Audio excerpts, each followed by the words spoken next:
pizza with thin crust base. So it is wonderful. Please visit here, come here.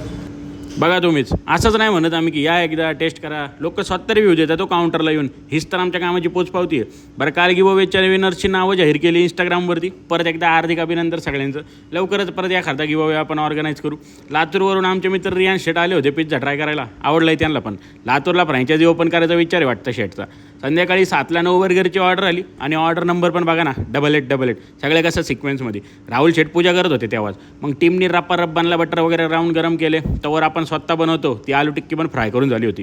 मी मुद्दाम बर्गरमध्ये काकडी वगैरे टाकत नाही. आपले कॉम्पिटिटर मॅगडी आणि बर्गर किंग आहे, तर त्या लेवलला जायचा ट्राय. लई दिवस वडापाव खाल्ला नव्हता. मग नागेश्वर वडेमधून पार्सल आणलं. बाहेर पाऊस तर होताच, चव तरी एक नंबरच.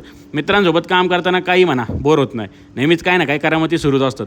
तुम्ही पण तुमच्या मित्रांसोबत बिझनेस प्लॅन केला असेल ना कधी ना कधी. पुढं पाऊल टाकलं की नुसतं प्लॅनच केला. करा डेअरिंग. सोबत आपली माणसं असली की पुढं जायला पण मजा येते. चला भेटूयात पुन्हा. तर फॉलो करायला विसरू नका.